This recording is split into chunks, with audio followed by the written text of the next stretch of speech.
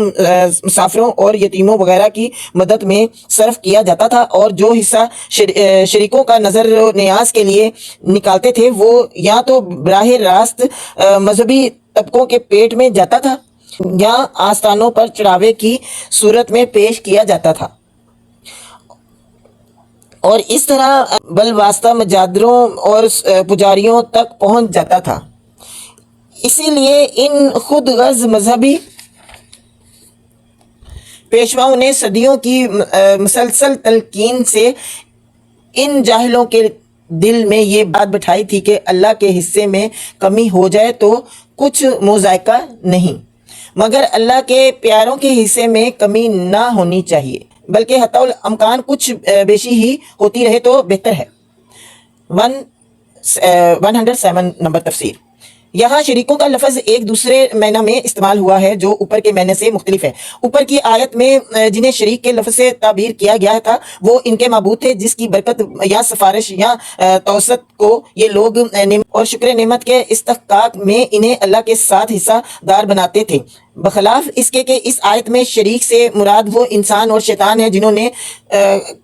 قتل اولاد کو ان لوگوں کی نگاہ میں ایک جائز اور پسندیدہ فعل بنا دیا تھا۔ انہیں شریک کہنے کی وجہ یہ ہے کہ اسلام کے نقطہ نظر سے جس طرح پرستش کا مستحق تنہا اللہ تعالیٰ ہے، اسی طرح بندوں کے لیے جائز اور ناجائز کی حدیں مقرر کرنے کا حقدار بھی صرف اللہ ہے۔ لہٰذا جس طرح کسی دوسرے کے آگے پرستش کے افعال میں سے کوئی فعل کرتا ہے اسے اللہ کا شریک بنانے کا حکم معنی ہے، اسی طرح کسی کے خود ساختہ قانون کو برحق سمجھتے ہوئے اس کی پابندی کرتا اور اس کے مقرر کیے ہوئے حدود کو واجب اطاعت ماننا بھی اسے خدائی میں اللہ کا شریک قرار دینے کا حکم ہم معنی ہے۔ یہ دونوں افعال بہرحال شرک ہیں، خواہ ان کا مرتکب ان ہستیوں کو زبان سے اللہ اور رب کہے یا نہ کہے، جن کے آگے وہ نظر و نیاز پیش کرتا ہے یا جن کے مقرر کیے ہوئے قانون کو واجب الاطاعت مانتا ہے۔ قتل اولاد کی 3 صورتیں اہل عرب میں رائج تھیں اور قرآن میں تینوں کی طرف اشارہ کیا گیا ہے۔ پہلی، لڑکیوں کا قتل اس خیال سے کہ کوئی ان کا داماد نہ بنے، یا قبائلی لڑکیوں میں وہ دشمن کے ہاتھ نہ پڑیں یا کسی دوسرے سبب سے وہ ان کے لیے سبب آر نہ بنے۔ دوسرا، بچوں کا قتل اس خیال سے کہ ان کی پرورش کا بار نہ اٹھایا جا سکے گا اور ذرائع معاش کی کمی کے سبب سے وہ ناقابل برداشت بوجھ بن جائیں گے۔ تیسرا، بچوں کو اپنے معبودوں کی خوشنودی کے لیے بھینٹ چڑھانا۔ استغفر اللہ، کیسے کیسے کام کرتے تھے نا لوگ، ابھی بھی بہت کچھ الٹا سیدھا ہی ہو رہا ہے۔ 108 نمبر تفسیر۔ یہ ہلاکت کا لفظ نہایت معنی خیز ہے، اس سے مراد اخلاقی ہلاکت بھی ہے کہ جو انسان سنگ دلی اور قوت کی اس حد کو پہنچ جائے کہ اپنی اولاد کو اپنے ہاتھ سے قتل کرنے لگے، اس میں جوہر انسانیت تو درکنار جوہر حیوانیت تک باقی نہیں رہتا۔ اور نوعی و قومی ہلاکت بھی کہ قتل اولاد کا لازمی نتیجہ نسلوں کا گھٹنا اور آبادی کا کم ہونا ہے، جس سے نوح انسانی کو بھی نقصان پہنچتا ہے اور وہ قوم بھی تباہی کے گڑھے میں گرتی ہے جو اپنے حامیوں اور اپنے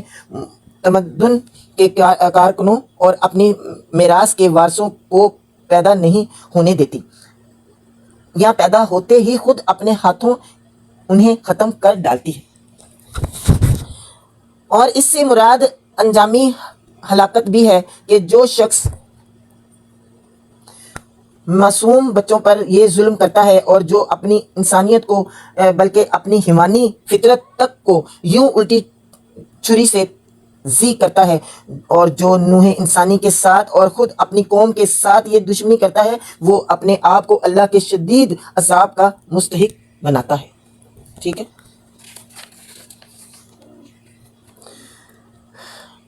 تفسیر نمبر 109 زمانہ جہالیت کے عرب اپنے آپ کو حضرت ابراہیم علیہ السلام و اسماعیل کا پیرو کہتے اور سمجھتے تھے، اور اس بنا پر ان کا خیال یہ تھا کہ جس مذہب کا وہ اتباع کر رہے ہیں وہ اللہ کا پسندیدہ مذہب ہی ہے۔ لیکن جو دین ان لوگوں نے حضرت ابراہیم علیہ السلام و اسماعیل علیہ السلام سے سیکھا تھا، اس کے اندر بعد کی صدیوں میں مذہبی پیشوا قبائل کے سردار، خاندانوں کے بڑے بوڑھے اور مختلف لوگ طرح طرح کے عقائد اور اعمال اور رسوم کا اضافہ کرتے چلے گئے، جنہیں آنے والی نسلوں نے اصل مذہب کا جز سمجھا اور عقیدت مندی کے ساتھ ان کی پیروی کی، چونکہ روایات میں یا تاریخ میں یا کسی کتاب میں ایسا کوئی ریکارڈ محفوظ نہ تھا جس سے معلوم ہوتا کہ اصل مذہب کیا تھا اور بعد میں کیا چیزیں کس زمانے میں کس نے کس طرح اضافہ کی۔ اس وجہ سے اہل عرب کے لیے ان کا پورا دین مشتبہ ہو کر رہ گیا تھا، نہ کسی چیز کے متعلق یقین کے ساتھ یہی کہہ سکتے تھے کہ یہ اس اصل دین کا جز ہے جو اللہ کی طرف سے آیا تھا، اور نہ یہی جانتے تھے کہ یہ بدعات اور غلط رسوم ہیں جو بعد میں لوگوں نے بڑھا دی۔ اس صورتحال کی ترجمانی اس فقرے میں کی گئی ہے۔ 110 نمبر تفسیر 110 تفسیر، یعنی اگر اللہ چاہتا کہ وہ ایسا نہ کرے تو وہ کبھی نہ کر سکتے تھے، لیکن چونکہ اللہ کی معیشت یہی تھی کہ جو شخص جس راہ پر جانا چاہتا ہے اسے جانے کا موقع دیا جائے، اسی لیے یہ سب کچھ ہوا۔ پس اگر یہ لوگ تمہارے سمجھانے سے نہیں مانتے اور ان افطرا پروازیوں ہی پر انہیں اصرار ہے تو جو کچھ یہ کرنا چاہتے ہیں کرنے دو، ان کے پیچھے پڑنے کی کچھ ضرورت نہیں۔ 111 نمبر تفسیر، اہل عرب کا قاعدہ تھا کہ بعض جانوروں کے متعلق یا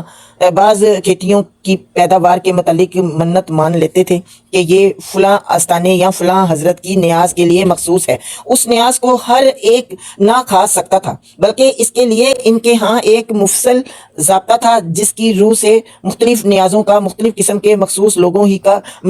لوگ ہی کھا سکتے تھے۔ اللہ تعالیٰ ان کے اس فعل کو نہ صرف مشرکانہ افعال میں شمار کرتا ہے بلکہ اس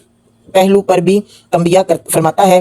کہ یہ ضابطہ ان کا خود ساختہ ہے، یعنی جس اللہ کے رزق میں سے وہ یہ منتیں مانتے اور نیازیں کرتے ہیں، اس نے نہ ان منتوں اور نیازوں کا حکم دیا ہے اور نہ ان کے کھانے کے متعلق یہ پابندیاں عائد کی ہیں۔ یہ سب کچھ ان خود سر اور باغی بندوں نے اپنے اختیار سے خود ہی تصنیف کر لیا ہے۔ اب سمجھ آ گیا آپ کو کہ یہ جو رسم و رواج ہیں یہ انہوں نے خود سے بنائے ہوئے ہیں، نہ کہ اللہ تعالیٰ نے۔ ٹھیک ہے۔ 112 نمبر تفسیر، روایات سے معلوم ہوتا ہے کہ اہل عرب کے ہاں بعض مخصوص منتوں اور نظروں کے جانور ایسے ہوتے تھے جن پر اللہ کا نام لینا جائز نہ سمجھا جاتا تھا۔ ان پر سوار ہو کر حج کرنا ممنوع تھا، کیونکہ حج کے لیے لبیک اللہم لبیک کہنا پڑتا تھا۔ اسی طرح ان کا دودھ دھوتے وقت یا ان پر سوار ہونے کی حالت میں یا ان کو زج کرتے ہوئے یا ان کو کھانے کے وقت اہتمام کیا جاتا تھا کہ اللہ کا نام زبان پر نہ آئے۔ استغفر اللہ، تو استغفار، کیسے یہ تدبیریں، کیسے یہ کام کرتے رہے ہیں، اللہ اکبر، اور ابھی بھی کرتے ہوں گے۔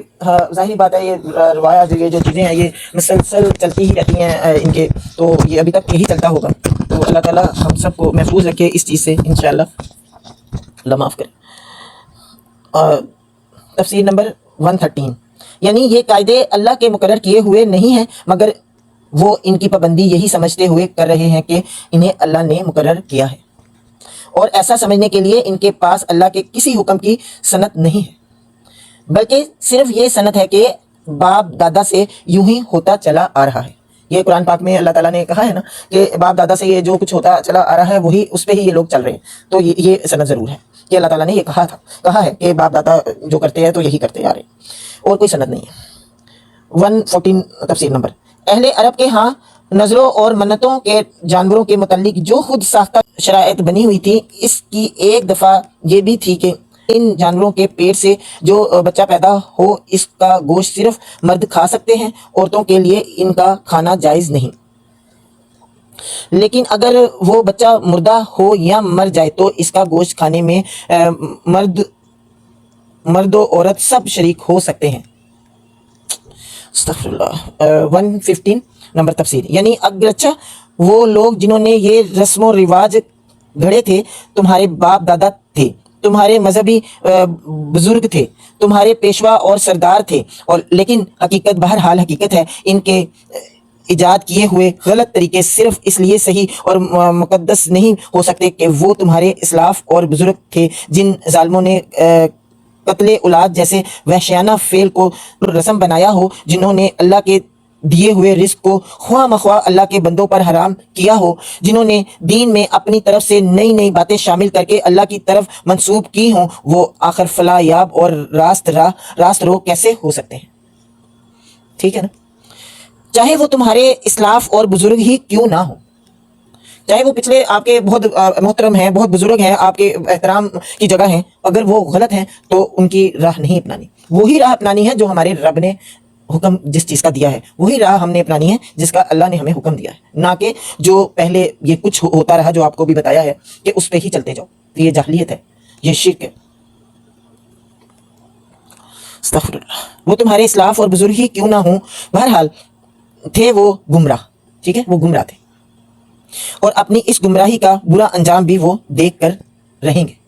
وہ ضرور جو یہ کچھ کرتے رہے ہیں اللہ قیامت کے روز ان کو دکھائے گا کہ تم کیا کچھ کرتے رہے ہو، یہ میں نے حکم نہیں تمہیں دیا تھا جو تم نے کیا ہے، پھر اس کی سزا ان کو بھگتنی پڑے گی، تو وہ کیا ہے؟ جہنم کی آگ،